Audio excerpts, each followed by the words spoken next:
Hello, and welcome back to another episode of the Biotech Talk. I'm your host, Richard Mutai. I highlighted a few ingredients that may be used in pharmaceutical industry. And today I'm going to talk about one ingredient in particular that should not be used in any pharmaceutical products. Unfortunately, this ingredient was used illegally last year by 2 companies, and because of that, at least 84 lives were lost. I encourage you to stay to the end of this video so you can learn more about these unfortunate occurrences. Ethylene glycol is an organic compound that is clear, colorless, odorless, and viscous at room temperature. You may see this product being sold under other names, for example, 1,2-dihydroxyethane, 1,2-ethanediol, or simply sold as glycol. Ethylene glycol is mostly used for industrial purposes, and again, not for human consumption.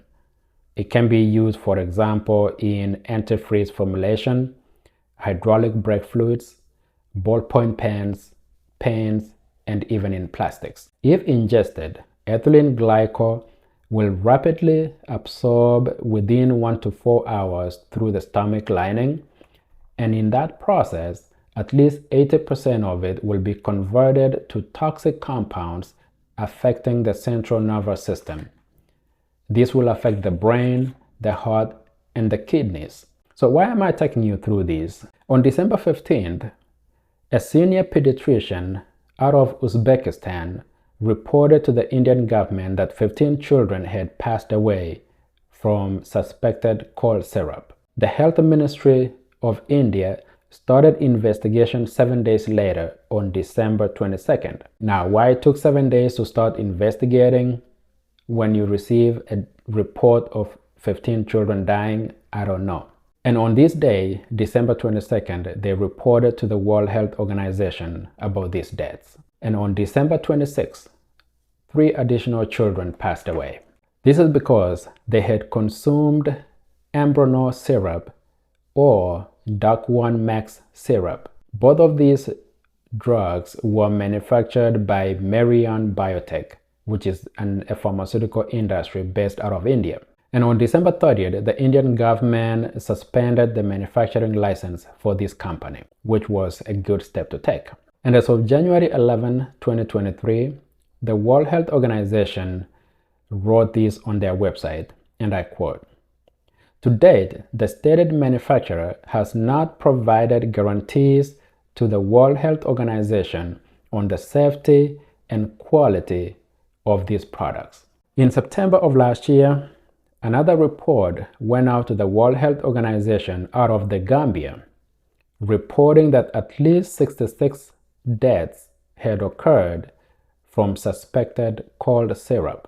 These were manufactured by a company called Maiden Pharmaceuticals, again out of India. These suspected cold syrups are listed as promethazine oral solution, Cofexmalin baby cough syrup, Macof baby cough syrup, Magrip N cold syrup. On October 5th of 2022, the World Health Organization reported that, and I quote, "To date, the stated manufacturer has not provided guarantees to the World Health Organization on the safety and quality of these products."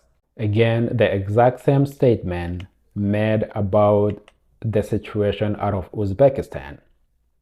2 different companies from the same country producing substandard products using adulterant that claim lives, and they cannot produce any evidence that these products were safe and passed the quality inspection to be consumed by human beings.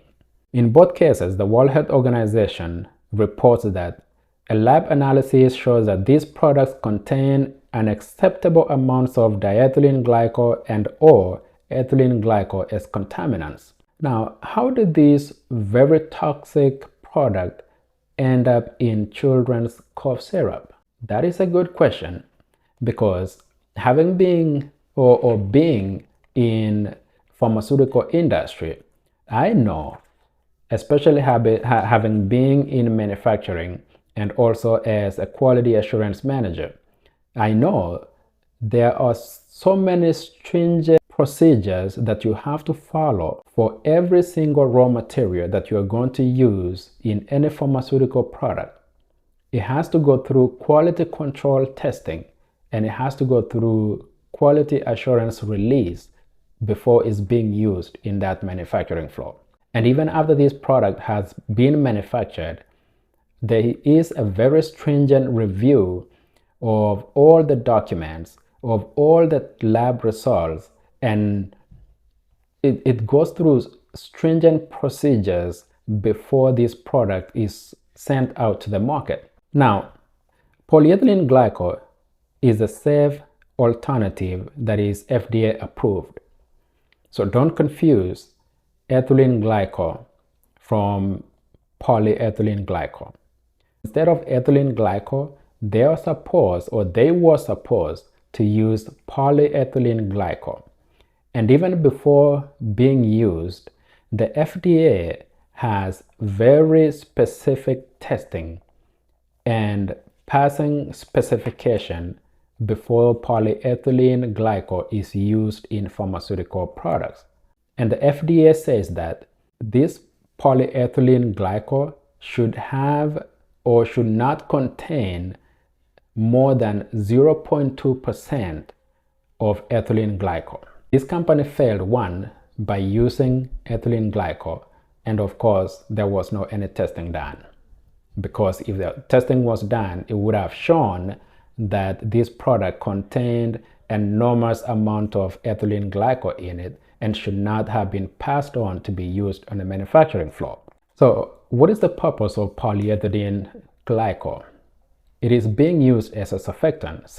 The FDA, again, like I said, require very stringent testing procedures to be done on polyethylene glycol to ensure that it doesn't have ethylene glycol in it. So my question now is, how again did this product end up being manufactured in this way? Because with my experience, one, before you manufacture any product, you're supposed to submit to regulatory agencies for approval. And in that submission, you're supposed to list all the ingredients that you're going to use in this product. So if they did that, and it was approved under polyethylene glycol, which means they ended up using something totally different that was not part of the submission. But the other thing is, when they received the raw material, they were supposed to perform testing on it, but either they failed to do the testing, or they did the testing and maybe just overlooked something. But the other question is, how did the regulatory agencies not catch these? That's a good question. I know things happen, mistakes happen, but there are so many gating factors that this product should have been caught. Again, from raw material purchasing to quality control of the raw material, being passed on to manufacturing, the review of all the manufacturing documents, the QC testing results, and everything else. All these are gate factors that should have caught this adulteration, but all that failed. The government of India took the right step by shutting down those facilities, and unfortunately, these are not the only occurrences out there. These are not the only companies that are doing this. How can this be rectified, and how can this be prevented from happening again? It is up to these companies to make sure that they are following the procedures to the letter. And it is up to the regulatory agencies to make sure that they are staying on top of these companies and they are doing regular investigations and audits to make sure that they are following the regulations. Now, the World Health Organization did not stop there.